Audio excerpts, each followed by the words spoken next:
விளையிற பூமியடா விவசாயத்தை பொறுப்பா கவனிச்சு சீரோமடா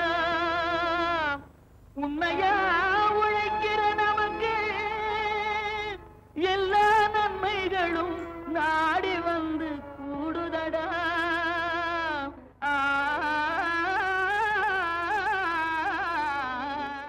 மாத்து யோசிச்சேங்க பகுதியில் நீலகிரி மாவட்டம் தோட்டக்கலை துறையின் மூலம் இங்கு பயிர் செய்கின்ற விவசாயிகளை ஊக்குவிக்கும் வகையில் பல்வேறு திட்டங்களை தீட்டி விவசாயிகளுக்கு மானிய விலையில் விவசாய உபகரணங்களை வழங்கி வருகிறது. அந்த வகையில் நீலகிரி மாவட்டம் தோட்டக்கலைத்துறையின் மூலம் மலைப்பகுதி மேம்பாட்டு திட்டத்தில் 25% மானியத்தில் ஆயில் என்ஜினையும் 50% மானியத்தில் காய்கறி விதைகளை பெற்று அதன் மூலம் விவசாயத்தில் அதிக மகசூலை பெற்று வரும் விவசாயி திரு ஆர் ரகு. இவர் நீலகிரி மாவட்டம் எம் பாலாடா அஞ்சல் ஹொசகட்டி கிராம விவசாயி. இவர் 25 ஆண்டுகளாக வெள்ளாமை செய்து வருகிறார். இவர் இதற்கு முன்பு 20 ஆட்களை பயன்படுத்தி நீர்ப்பாசனம் செய்து வந்தவர். தோட்டக்கலை துறையின் மூலம் ஆயில் என்ஜின் மற்றும் விதையினை பெற்றதன் காரணமாக அதிக ஆட்கள் இல்லாமல் சுலபமான முறையில் 2 ஆட்களை கொண்டு நீர்ப்பாசனம் செய்வதாகவும் மானியத்தில் காய்கறி விதைகளை பெற்றதன் காரணமாக தரமான காய்கறி சாகுபடியில் அதிக மகசூலை பெற்று தன் வாழ்வாதாரத்தினை பெருக்கிக் கொண்ட இவரின் அனுபவங்களை நம்மிடம் கூட கேட்டபோது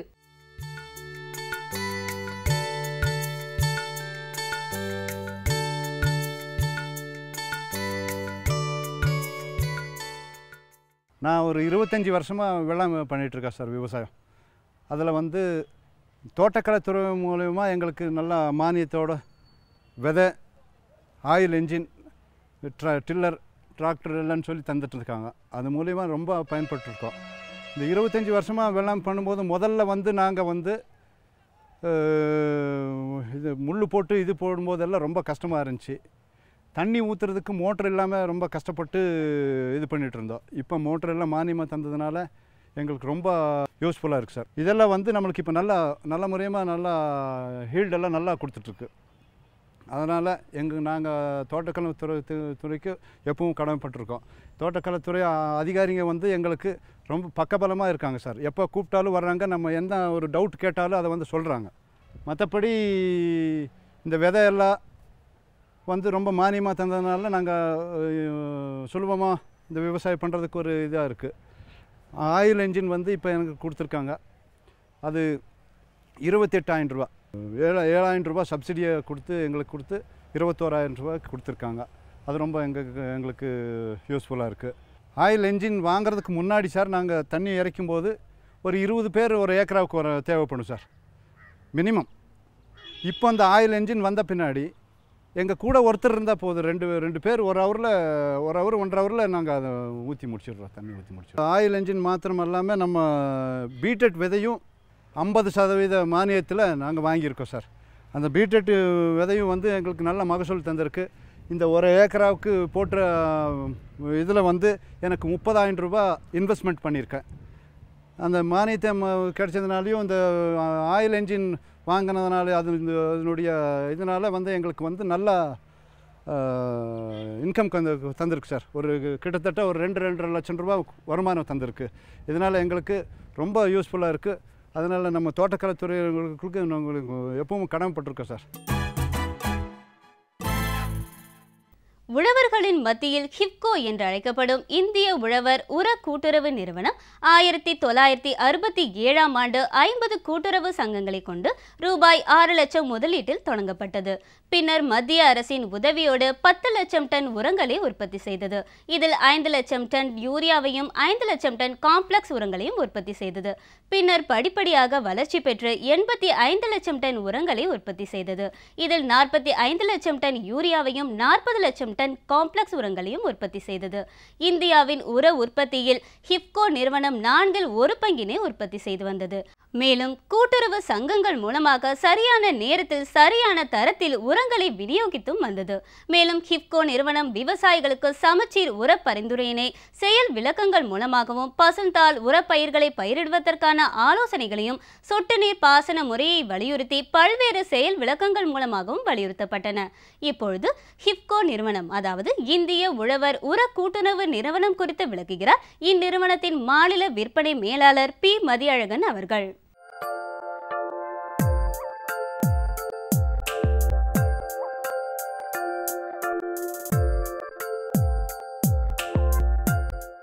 இஃப்கோ நிறுவனம் உங்களுக்கெல்லாம் தெரியும், இது ஒரு கூட்டுறவு உர நிறுவனம். 1967 வருடம் 50 கூட்டுறவு சங்கங்கள் ஒரு 6 லட்சம் ரூபாய் முதலீடு போட்டு இந்த நிறுவனத்தை முதல்ல ஆரம்பித்தாங்க. மத்திய அரசாங்கம் இதுக்கு வந்து உதவிகரமாக இருந்து இந்த நிறுவனமானது முதல்ல 2 யூரியா ஃபேக்டரி நம்ம வந்து நிறுவினாங்க.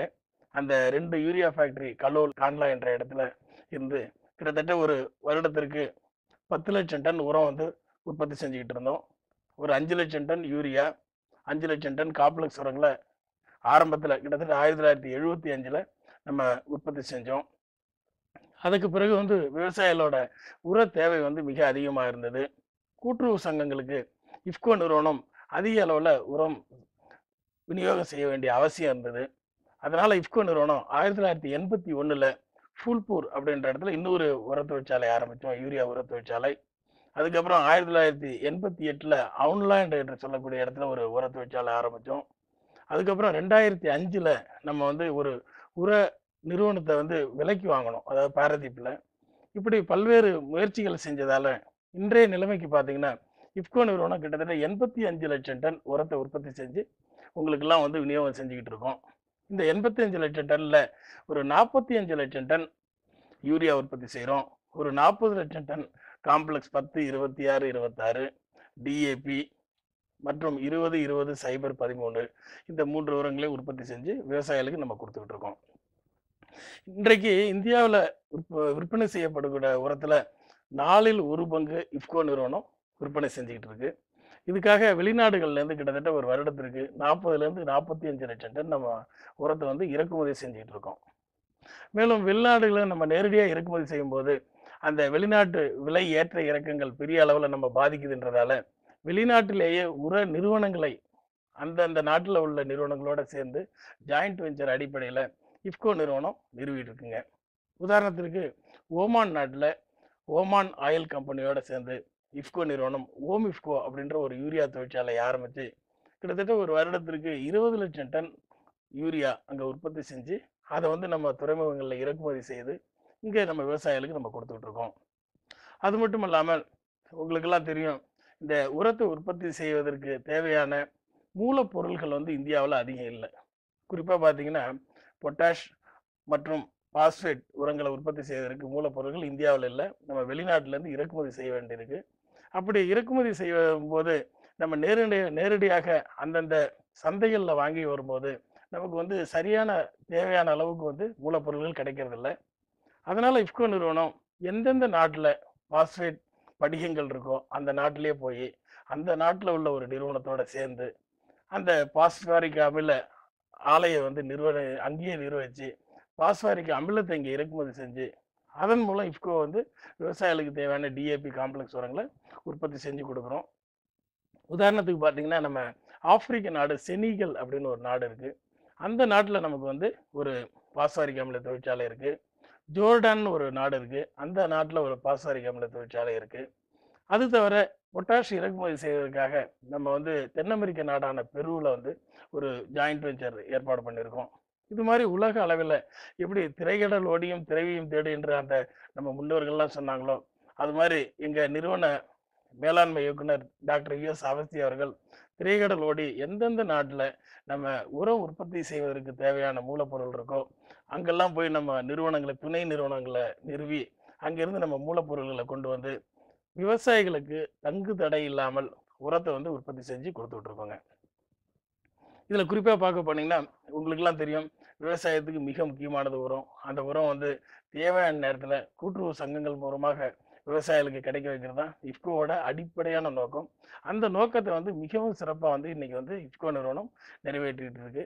ஒரு வருடத்திற்கு கிட்டத்தட்ட 125 லட்சம் டன் என்ற அளவில் நம்ம வந்து இந்த உரத்தை உற்பத்தி செஞ்சு கொடுத்துக்கிட்டு இருக்கோம். அது மட்டும் இல்லாமல் உரத்தை பொறுத்த வரைக்கும் பார்த்தீங்கன்னா தேவையான இடத்துல, அதாவது விவசாயிகளுக்கு தேவையான அந்தந்த கிராமத்தில் உரத்தை கிடைக்க வைக்கிறதுன்றது மிகவும் ஒரு சிரமையான ஒரு சவாலான ஒரு விஷயம். இஃப்கோ நிறுவனம் கூட்டுறவு நிறுவனன்றதால இந்தியாவில் உள்ள அனைத்து கூட்டுறவு சங்கங்கள் மூலமாகவும் அந்த உரங்கள்லாம் கொடுத்துக்கிட்டு இருக்கோம். எனவே உங்கள் பகுதியில் உள்ள அந்த கிராம கூட்டுறவு சங்கத்துக்கு இஃப்கோ நிறுவனம் உரத்தை மூவ் பண்ணி தேவையான நேரத்தில் அங்கே வச்சிருக்கிறதால நீங்கள் வந்து சரியான விலையில், ஏன்னா மற்ற இடங்களில் வந்து சரியான விலைகளில் கிடைக்கும்னு சொல்ல முடியாது. கூட்டுறவு சங்கத்தில் சரியான விலையில் சரியான தரத்தில் வந்து உரம் வந்து உங்களுக்கு கிடைக்கும். அதற்கான அனைத்து ஏற்பாடுகளும் இந்த இஃப்கோ நிறுவனம் செஞ்சுட்டு இருக்கு. அடுத்தது விவசாயிகிட்ட இருக்கிற தொழிற்சாலை எதுன்னு கேட்டிங்கன்னா மண். அந்த மண் வந்து வளமாக இருந்தால் தான் நீங்கள் நான் போடக்கூடிய இஃப்கோ உரம் வந்து சிறப்பாக வேலை செய்ய முடியும்.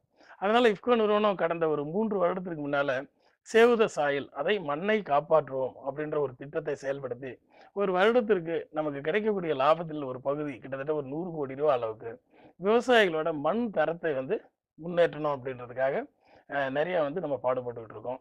அதில் குறிப்பாக பார்த்தீங்கன்னா விவசாயிகள் இப்போல்லாம் யூரியா வந்து விலை ரொம்ப கம்மியாக இருக்குது, காம்ப்ளெக்ஸ் அதிகமாக இருக்குன்றதால குறைஞ்ச அளவு காம்ப்ளெக்ஸை போட்டு அதிக அளவு யூரியா போடுறாங்க. அப்படி சமச்சீர் இல்லாமல் உரத்தை போடும்போது மண் வந்து நாளடைவில் பாதிக்கிறதுக்கு வாய்ப்பு இருக்குது. அதனால இஃப்கோ நிறுவனம் நிறைய வந்து செயல் விளக்கத்தெல்லாம் ஏற்பாடு செஞ்சு விவசாயிகளுக்கு நேரடியாக வந்து இந்த உரத்தை வந்து சமச்சீர் அளவில் போடணும். எந்த யூரியா, காம்ப்ளெக்ஸ், பொட்டாஷ் இந்த உரங்களெல்லாம் சமச்சீர் அளவில் போட்டால் தான் தொடர்ந்து மகசூல் கிடைக்கிறது மட்டுமல்ல, நம்ம மண்ணோட தரம் வந்து பாதிக்காமல் இருக்கும் அப்படின்றத வந்து நம்ம நிறைய செயல் விளக்கம் செஞ்சு விவசாயிகளுக்கெல்லாம் வந்து சொல்லிகிட்டு இருக்கோங்க. அதுக்கு அடுத்தது பார்த்தீங்கன்னா, இப்போ வந்து நம்ம விவசாயம் கிட்டத்தட்ட பார்த்தீங்கன்னா இந்த உரம் அதிகமாக போட்டு அதிக மகசூல் கிடைக்கிறதுன்றது 1960 தொடர்ந்து நம்ம செஞ்சுக்கிட்டு இருக்கோம். தொடர்ந்து செய்யும்போது பயிர் கிட்டத்தட்ட ஒரு 16 வகையான சத்துக்களை எடுத்துக்குது. ஆனால் நம்ம போடக்கூடியது தழை, மணி, சாம்பல் என்று சொல்லக்கூடிய NPK மட்டும்தான் உரமாக போட்டுக்கிட்டு இருக்கோம். இதனால் மற்ற சத்துக்கள் வந்து பயிரில் வந்து மண்ணில் வந்து குறைஞ்சிக்கிட்டே இருக்குது. அந்த சத்துக்கள் எப்படி மண்ணுக்கு கிடைக்கும்னா, நீங்கள் திரும்பவும் குப்பை எருவு நிறைய வந்து மண்ணுக்கு போடணுங்க. ஆனால் இந்த குப்பை எருவை வந்து நிறைய நிறுவனங்கள் வந்து ஒரு வியாபார யுக்தியாக்கி அதை வந்து விற்பனை செய்கிற அளவுக்கு வந்து செஞ்சுக்கிட்டு இருக்காங்க. ஆனால் இஃப்கோ நிறுவனத்தை பொறுத்த வரைக்கும் குப்பை எரு, மக்கக்கூடிய குப்பை எருன்றது விவசாயிகள் அவங்களோட சொந்த நிலத்தில் வந்து உற்பத்தி செஞ்சு நிறைய வந்து போடணும். டன் கணக்கில் போட்டால் தான் அது வந்து மண்ணோட அந்த அங்கக கார்பன் அந்த அளவை வந்து அதிகப்படுத்தும்.